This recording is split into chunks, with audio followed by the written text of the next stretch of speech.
Her door was half open. Asterisk, I noticed it after I stepped out of the shower. Towel around my neck. The hallway quiet except for the ticking clock in the kitchen. The house smelled like lemon floor polish and fading perfume. Something older, warmer. Mom had gone out to run errands, said she'd be gone most of the afternoon. Karen's car was still in the driveway. Asterisk, she must have heard me pass because her voice came soft. From behind that door. Asterisk, can you come in for a moment? Asterisk, I hesitated. Maybe a second too long. Then I nodded, forgetting she couldn't see me. I walked in. Asterisk, Karen sat on the edge of the bed, ankles crossed, her hair loose over her shoulders in a way I hadn't seen before. Usually she had it up in a clip or tied back when she came by. Mom always teased her for being the practical one, but this wasn't that version of her. She looked softer somehow. Asterisk, she patted the space beside her. Just for a second, she said, like it wasn't a request. Asterisk, I sat, and the mattress dipped under us both. Asterisk, the room smelled of lilac and old paper. There was a lamp on the kind with a yellow bulb that made everything look like late afternoon, even though it was only just past noon. On the bed between us sat a thick, worn photo album. I hadn't seen one of those in years. Asterisk, I was going through some of these last night. Your mom and we were something else, she said with a smile that tugged more at one side than the other. She flipped open the album. The pages crackled. Asterisk, there, they weren't 20-somethings in baggy sweaters, messy hair, red cups in hand, the faded evidence of some college house party, frozen in time. I watched her finger hover over a photo before she tapped it. Asterisk, that night, she murmured, your mom nearly got us kicked out of the dorm. She dared me to climb out onto the roof, and I actually did it. Asterisk, I looked at the picture. Karen's eyes were the same then as now, alert, a little sad at the corners, like someone who had laughed a lot in life, but more recently had learned to keep quiet. Asterisk, I glanced sideways. Her thigh was pressed against mine. Not fully, just enough to feel the heat through denim. She didn't move away. She turned another page. You know, you look a little like your mother did back then. Not the same, but the eyes, maybe. Asterisk, I didn't know what to say to that. Compliment, observation, warning. Asterisk, the pages turned slower. Her nails were painted a muted shade of plum. One was chipped. She touched her temple absently, then smoothed the photo with a flat palm. Asterisk, she was always the reckless one. I was the one who. She trailed off. The silence stretched. Stayed home, married early, played it safe. Asterisk, I watched her. As she spoke, the words weren't bitter, just tired. I've never sat like this with you before, I said without thinking. Her eyes met mine. She didn't smile, but she didn't look away. I know, she said. She closed the book gently. I just wanted you to see who we were, before life turned into what it is now. Asterisk, I nodded. I felt her breath, the way it lifted her chest, gently, like the moment after crying but before the tears come again. Asterisk, outside, a dog barked. Somewhere down the street, a lawnmower started up. The ordinary sounds of a world that didn't know something had shifted. Nothing happened, but everything changed. Asterisk. The next morning, she made tea. Asterisk, I found her in the kitchen, barefoot, her hair tied up messily, humming something low and shapeless under her breath. The kettle was already steaming when I walked in. She didn't turn around right away, just reached for a second mug like she'd known I'd come. Asterisk, sleep, okay, she asked. Asterisk, I shrugged. Not really. Asterisk, she handed me the mug.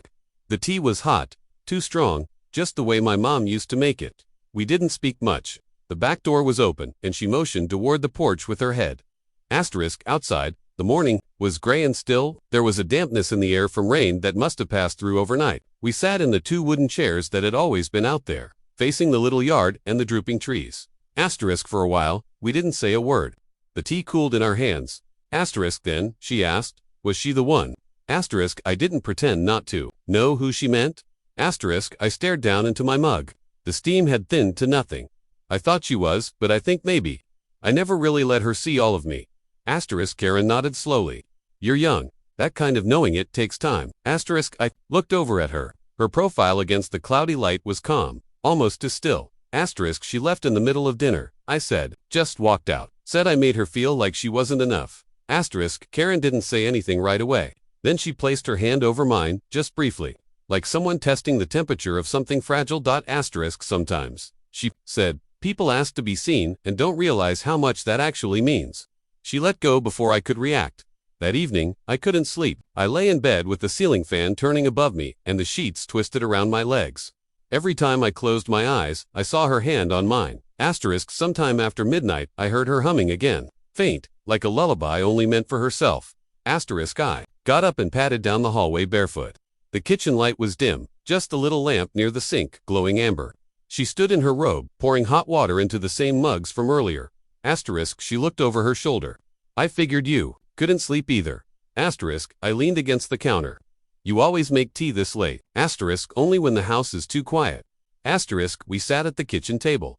The refrigerator hummed, the clock ticked. We sipped in silence. Asterisk, she looked tired, but not in the way sleep fixes. Her robe had slipped slightly at one shoulder, revealing just a glimpse of skin, but she didn't seem to notice, or maybe she did and didn't care. Asterisk, I used to dream a lot when I was younger, she said, her voice almost lost in the hum of the room, about having a house full of people, laughter, mess, chaos. I looked at her, and asterisk, I got quiet instead, she whispered. It just happened that way. Asterisk, we didn't speak for a while. She traced the rim of her mug with one finger. Asterisk, I think we both know what it's like to want someone to stay just a little longer, she said softly. Asterisk, I felt something shift in my chest, not desire, not exactly, something more dangerous, recognition. Asterisk, I opened my mouth to respond, but the words dissolved on my tongue. Asterisk, outside, a light wind stirred the trees. The clock ticked its way to another minute. Asterisk, she finished her tea and stood slowly. Get some rest, she said. Her voice was gentle, but there was something final in it. She turned off the lamp. The room fell into soft shadow. I watched her go. Her robe brushed the floor as she walked down the hall, and when her door clicked closed, it was somehow louder than anything else that night. That was the second cup of tea, and neither of us would forget it. Asterisk. The days started to fold into each other, quiet and slow, like pages in a book you didn't mean to read all the way through. Asterisk. We found a rhythm without planning it. I'd wake to the smell of coffee already brewing. Sometimes she'd leave a cup for me by the sink with a small note under it, usually just one word: warm, early, out. We didn't talk about what had passed between us. We didn't talk much at all, but we moved around each other like we had been doing it for years. Asterisk. On Tuesday morning, we folded laundry together. The machine thumped in the background as we stood in the living room, quietly matching socks and stacking towels. Asterisk, she handed me one of my shirts, already warm from the dryer. Her fingers brushed mine, briefly. Asterisk, this one still smells like outside, she said, holding it up and smiling. Like trees and dust and summer. She said it like it was a memory, not just a scent. Later that day, she asked me to help her in the garage. Asterisk, the light in there was thin, filtered through cobwebbed windows. She was looking for something in an old cardboard box up on a shelf. I offered to get it for her, but she insisted. Asterisk, I'm not that fragile. She joked. Asterisk, still, I stood close behind her. She reached, stretched, her fingers brushing the edge of the box. Asterisk, then she slipped. Just a shift in balance. Nothing serious. But I stepped forward on instinct and caught her at the waist. We both froze, her back against my chest, her breath held. I could feel her heartbeat, or maybe it was mine. Asterisk, she turned her head slightly. Just enough for our eyes to meet over her shoulder. Asterisk, it wasn't the kind of look people gave when they were embarrassed. It wasn't maternal. It wasn't safe. Asterisk, she let out a small laugh and stepped away. Well, she said, dusting her hands on her jeans, maybe I am a little fragile after all. That night, I dreamed of her. Not in the way I'd dreamed of other women. Not lust, not exactly. It was her sitting at the kitchen table, brushing crumbs off a plate, smiling at something I couldn't hear. It was her brushing her hair in front of a mirror, her hand on the back of my neck, her voice saying my name, like it was older than I was. I woke with the sheet twisted around my leg, and the dream still heavy in my lungs. I felt ashamed, then curious, then ashamed again. Asterisk, the next day, I sat on the porch with my notebook. I wasn't writing anything special, just trying to clear my head. That's when she knocked, not at the front door, but at mine. Asterisk, I opened it, and she stood there in jeans and a long sweater, holding a small hammer. Asterisk, can I borrow you? She asked. There's a shelf in my room that won't stay up. Her room. She turned before I could answer and walked down the hallway like she already knew I'd follow. Asterisk, her room smelled the same lilac paper, something floral I couldn't name. The shelf was crooked above her desk. Asterisk, she handed me the hammer and held the board steady while I nailed the bracket into the wall. Asterisk, you're good with your hands, she said quietly. I didn't answer. When I stepped back to check the alignment, she rested her hand on my back. Light, barely there, but intentional. I turned. She didn't move away. Asterisk, we stood like that, her hand resting gently. My breath caught for just long enough to know it meant something. Asterisk, then, she stepped back. Thanks, she said. It's been driving me crazy for months. I nodded and left the room before I said something I couldn't take back. That night, I started a letter. Dear Karen, I wrote, I think I've started seeing you in ways I shouldn't. Asterisk, I paused, crossed it out. Dear Karen, sometimes it feels like I've known you forever, and not at all. I set the pen down. I folded the paper and slipped it into my notebook. I never gave it to her. Asterisk, but I kept it there. hidden between pages of old poems and grocery lists. Some things we don't say out loud, not because they're wrong, but because once they're spoken, they can't be taken back, and some silences are safer than the truth. After dinner, she asked if I wanted to walk with her. The sky had turned a soft, dull violet, and the air was cooling in that way it does when summer's almost gone, but not quite done. The cicadas were loud. The grass felt wet under our shoes. We didn't speak for a while, just walked side by side, letting the silence stretch comfortably. She carried her hands behind her back.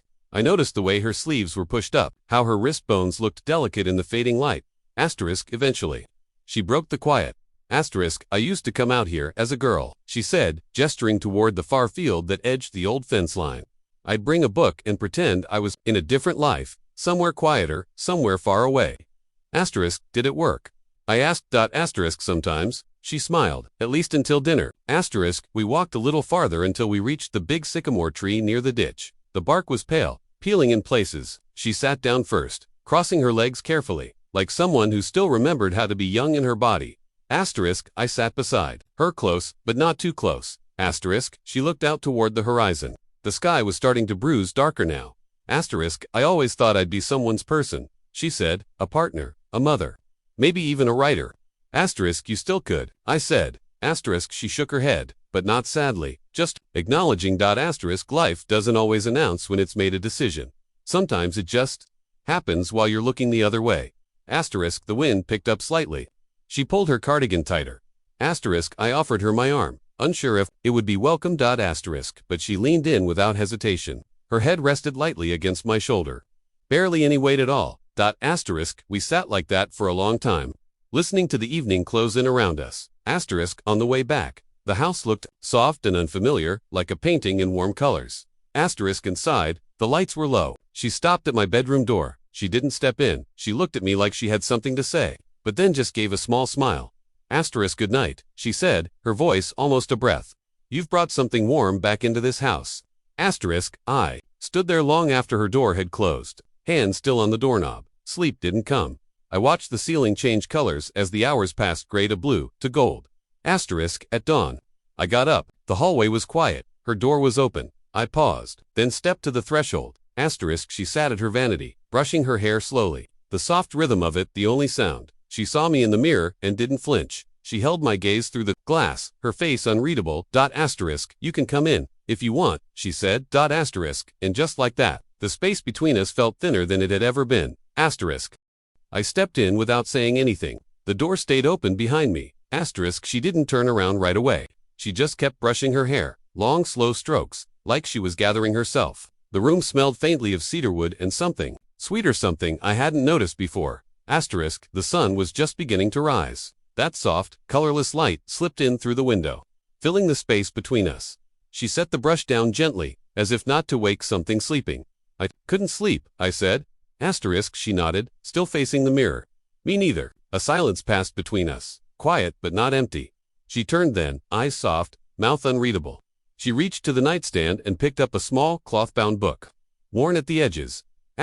Read this when you get the chance, she said, holding it out. I took it carefully. The cover was blank. I flipped it open. A line was underlined in pencil. Love isn't always loud.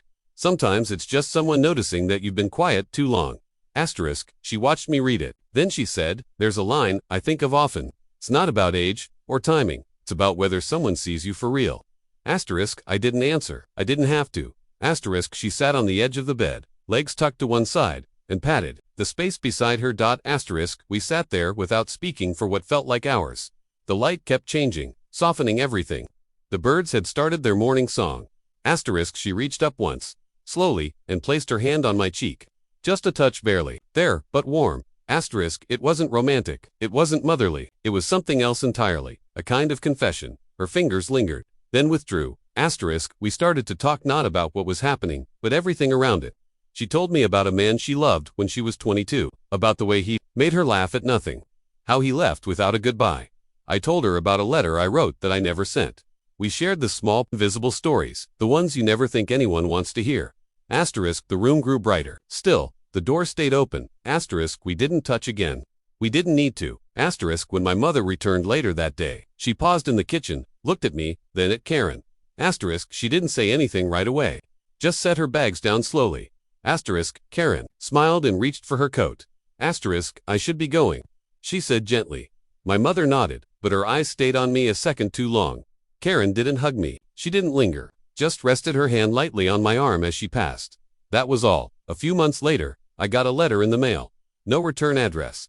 Asterisk, it was short, only a few lines. Asterisk, you were right, that part of me wasn't gone. Asterisk, thank you for seeing it. Asterisk, no signature, just the scent of lilac still clinging faintly to the paper. Asterisk, I folded it carefully and placed it inside the same book she gave me. I still read that line sometimes, and in the quietest moments, I remember the way her voice sounded in that morning light, soft, certain, and finally, real.